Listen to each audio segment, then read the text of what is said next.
We are going to make welcome Mr. Bruce Malone and the team. And they are a team of overseas presenters who are in Jamaica to do a school tour on science and the Bible. Science and the Bible. Pretty interesting stuff. I'm looking forward to hearing this. Let's make him welcome. Don't need that. I'll just need this. So, good afternoon. I have been in Jamaica for 8 days, spoken to 2,000 students in 10 schools, representing my team. What we are presenting is how you can know that you have a creator. Not just wonder about it, but absolutely know it like you know nothing else. Absolute assurance. Why? Why does it matter? Because we are all being trained that we are just animals. We're just a very intelligent animal. Now, you may say, I don't believe that. I know God made me. But you have to understand, you're being trained to think in a way, to act in a way, as if you're nothing but an animal. Even if you don't believe things about evolution and the Big Bang, they're in your textbooks, they're in the movies, they're on the internet, and you're being trained. Everything came from an explosion. Explosions do not create order. You're being trained with every movie you watch. Whenever there's a man and a woman, somewhere in that movie they end up in bed together. Almost every time. And if they don't, it's kind of weird. Why haven't they went to bed together? If I have a desire for somebody, why not do something pleasurable and have sex with that man? That's what animals do. You're being trained to live and act and think as if you're an animal every time you watch these movies. You watch movies, science fiction movies, and Star Trek and Star Wars and Avengers. There's just aliens in all these movies. It's the idea that all over the universe, chemicals can come together and form life. And it'll slowly change and become intelligent life. That's being trained that God has not done these things.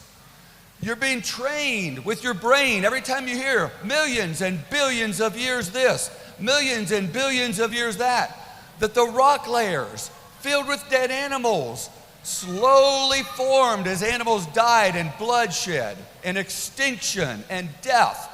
It's always been around. You'll hear it over and over again.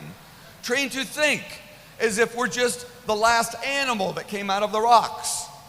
Whenever you hear those numbers and ages, and all of it is telling you God's word cannot be trusted. It does not mean what it says. What does God tell us? 4 times in the very first chapter of the Bible, you are made in God's image. Is God the image of an ape? Is God the image of an animal?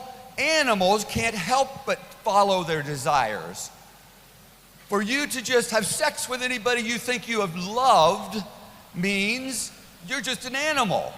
You don't have to obey God. God says that when a man and a woman are joined together, they become one. In the act of sex, part of us goes into the other one. That is what happens. Jesus said that marriage is like his relationship to the church. It is permanent. When a man and a wife come together, they become one. Now, it may seem really pleasurable for a while. It may feel really good, but I will guarantee you it will not lead to fulfillment because it is not the way God has designed us. So how come so many people, so many societies, so many people just ignore God and act as if they're an animal? Because they're trained to do so. And don't believe it couldn't happen to you and your entire nation. Right now, God is acknowledged in your schools. But I'm going to end with a story. Only 2 generations ago, in the nation of England, 60% of everybody in the nation believed in God, believed they had a creator, read and knew their Bibles very well. That was 2 generations ago. My father flew in World War II, and I have children about your age. So only that long ago, 60% Christians in England, and they were a very moral people. Men and women who just had sex outside of marriage were considered deviant and sluts and not very good people, sinners, because that's what the Bible tells us. We're not animals, we are made in his image. Well, Hitler came to power in 1930, training his nation that they were the most evolved, the most advanced human being, and other people were less evolved. If they had black skin, they looked more like apes. If they were Jewish, they were not as intelligent, and they should be treated like animals. Evolution has always been the root of racism. One group of people are more intelligent, more smarter, look different than others because they have evolved more. Well, Hitler convinced the people, trained the young people for 10 years to believe this, and they started killing Jews, took over all of Europe, and England knew they were next. And the English knew they had to stop Hitler.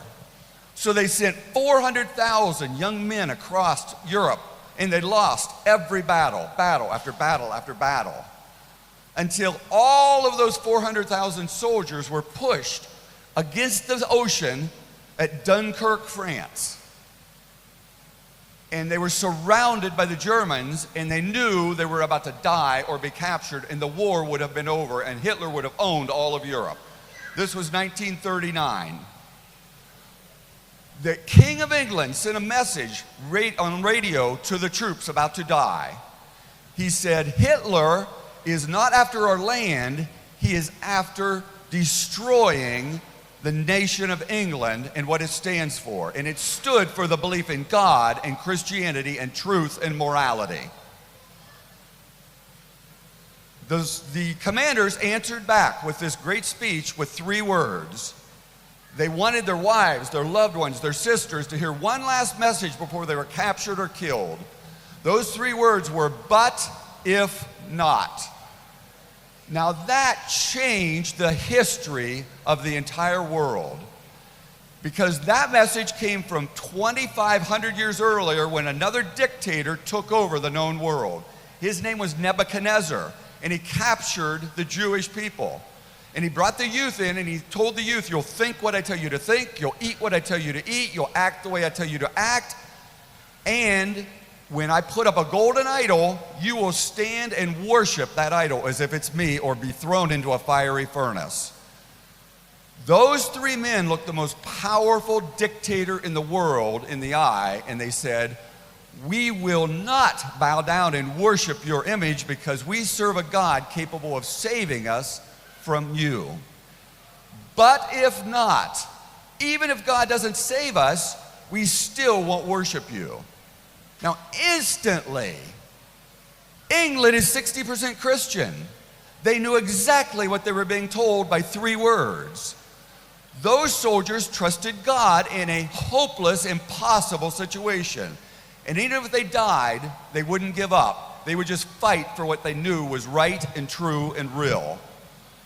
And because of that message, all of these old people and people that weren't in the war, anybody who owned a sailboat or a barge or a pleasure boat, tens of thousands of little boats sailed across the English Channel and brought back 2 or 4 or 6 or 10 soldiers, and they brought back almost all of those soldiers back, and hundreds of them died doing it because they believed in the Bible, and they believed God existed, and they believed there was good and evil, and that we're not just animals, we are people. That was England only 2 generations ago. Today, England has only 6% Christians or anyone who wants to have anything to do with the Bible. 60% to 6%. America, when I grew up, was 90% Christian. Today, there's less than 60% of people who want to go to church or talk about the Bible. And the youth coming out of our universities and colleges today, only 1 out of 10 will ever go to church. because we're trained evolution's a fact. The Big Bang's a fact. We're just an animal. Everything the Bible has to say about biology, geology, the age of creation, it's all wrong. So why believe it about anything else? And then we start to act more and more and more like animals. God has told us, as you think in your heart, so you will become. This is the central issue of how are you going to behave? Do you have this firm confidence, unshakable, absolute knowledge that God made you? If you do, you're going to want to know more about him. You're going to want to know how much he loves you. You're going to want to learn to obey him. Now, I'm out of time. When I go to the schools, I've written books. I hope to get into every school in Jamaica and do an hour-long science assembly to show you why these things you're learning can't be true. But there's a brochure in the back. It says, learn more about the wonders of God's creation. And it has a bunch of little QR codes that will take you to my website where I have 100 different videos, most of them 2 and 3 minutes long, some of them 45 minutes long, showing the scientific evidence for creation and how evolution, cosmic evolution, the Big Bang, chemical evolution, chemicals coming alive, biological evolution, bacteria turning into fish and then turning into land animals and turning into monkeys and turning into us. It can't be true. But how do you know if you haven't seen the evidence? Grab one of these brochures and just get that absolute confidence the Bible is the truth. Thank you so much.